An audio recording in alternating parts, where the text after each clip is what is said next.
Hello there and welcome to my channel. Look what I got.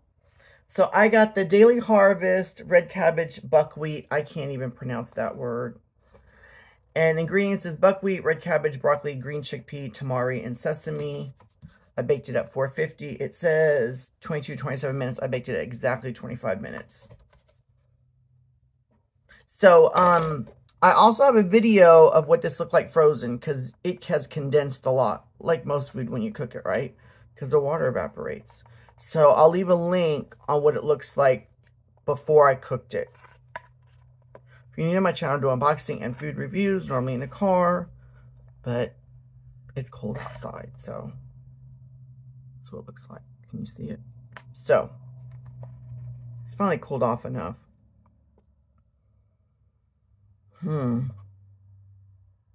I smell like teriyaki, but more flavors than teriyaki. Like I smell soy sauce, teriyaki.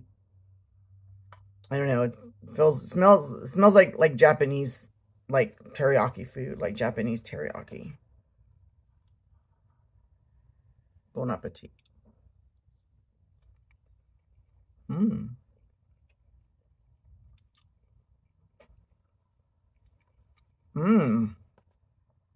I like, is it sunflower or sesame seeds? Okay. Here's a really nice sweetness. It tastes roasted, caramelized. Like the sweet part of it is caramelized. This is what it tastes like. Let me taste these cauliflower.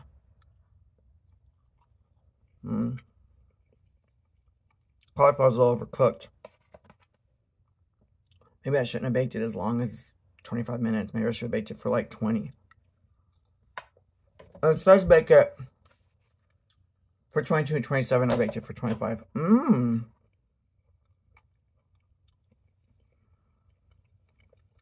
Wow. That tastes like a really, that piece that I just had tastes like teriyaki, like natural teriyaki. I think there's maple syrup in here. There is a lot. Oh, there's miso in here. Koji spores. There's kelp in here. I normally don't like, I don't taste the kelp at all, and that's a good thing. Because I'm very sensitive, and maybe you are. Maybe you're not. But if you are, like, I myself, oh, there's date syrup in here. Oh, that's even, I think that's where I'm getting the caramelization, this thickness, sweetness. But I said maple. Maybe there's both. But yeah, so like I'm very sensitive to like anything from the ocean. Like I won't even eat like seaweed and kelp. And like I don't taste any fishy taste or smell in here. So that's a good thing. It reminds me of teriyaki. But the teriyaki taste in here tastes very like natural. You know, instead of like sugar, they're adding the date paste. This is macadamia nuts. I don't see any macadamia nuts in here. Oh, here's some. Let me see what the macadamia nuts taste like with the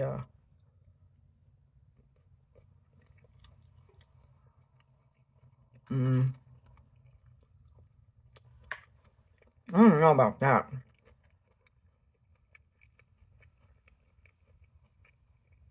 It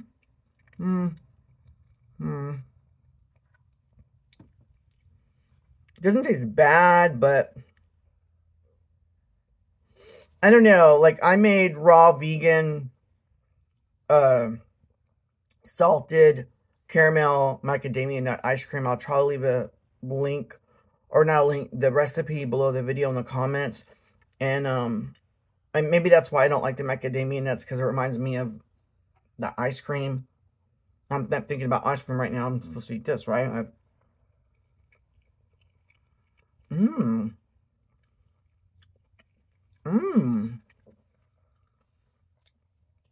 What I like about this, it doesn't all have just one flavor. Like every once in a while, I bite into a veggie and or an item that bursts in my mouth and it's another flavor going on. Mmm. Mmm. I think these are green chickpeas.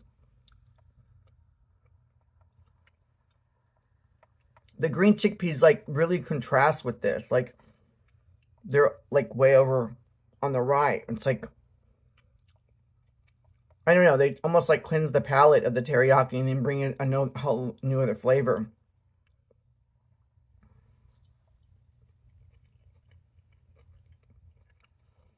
Every once in a while I taste celery and I think that's these little things, and I don't even want to pronounce.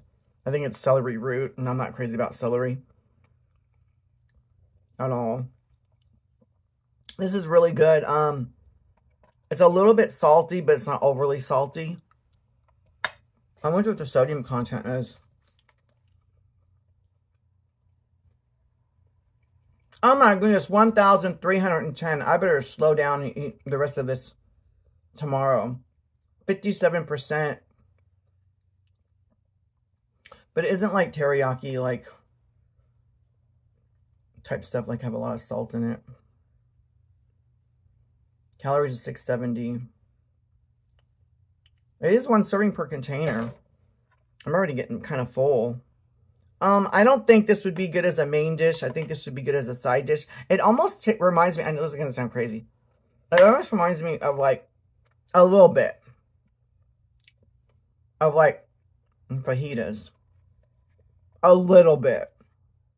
Very little bit, okay? It more reminds me of teriyaki. I would get it again. I just don't, I personally don't like the macadamia nuts. It doesn't taste horrible. I think it needs a protein. Like some vegan steak or like vegan chicken.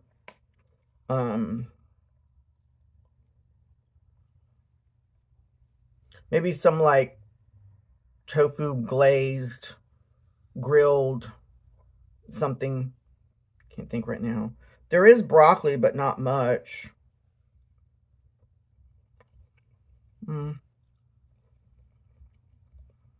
glad there's not much broccoli. It kind of doesn't work with this. Well, no, actually it does. Never mind.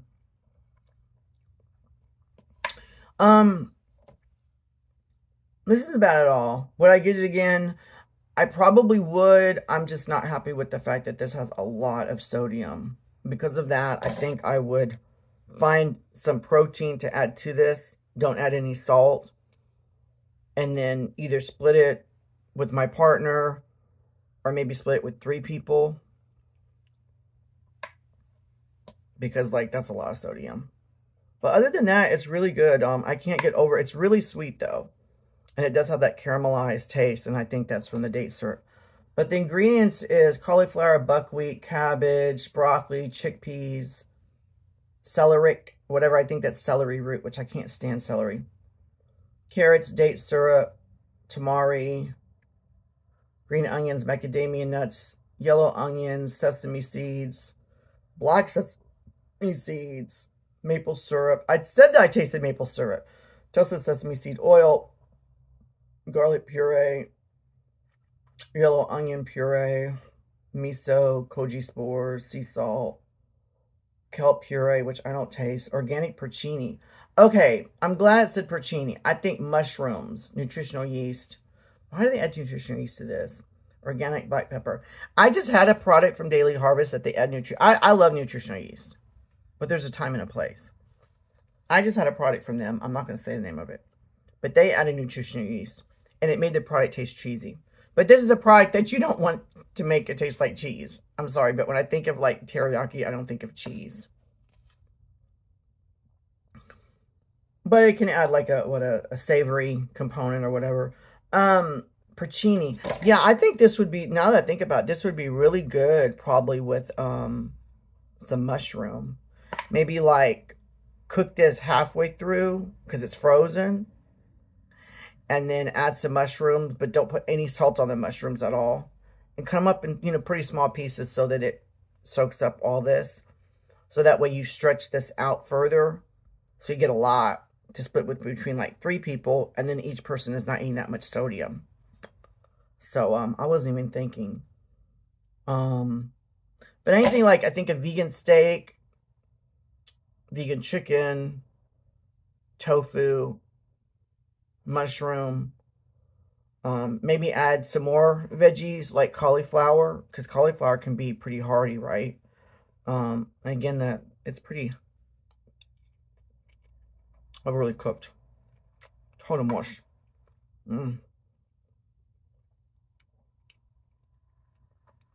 Ooh, you know what? You could make you could put, there'd be a lot of protein. You could make cauliflower steak on the side with this. Anyway, I'm going to give this, if it didn't have the sodium, I would give it a higher score. But I'm going to drop it down because of that. So I'm going to give this a 7.7 out of 10. And I would give it an 8.6 if it didn't have the sodium. Please comment, like, subscribe. Let me know the foods you want me to try. But that's only to my subscribers. And yes, you saw it right. I'm coming out. I want the world to know. All right, so have an awesome day. Don't forget to subscribe. It doesn't cost you anything. And I'm always honest and blunt, even when the stuff is sponsored, which this isn't. But if it is, and I don't like it, I don't care what the company says. I'm going to tell you anyway. All right, bye-bye.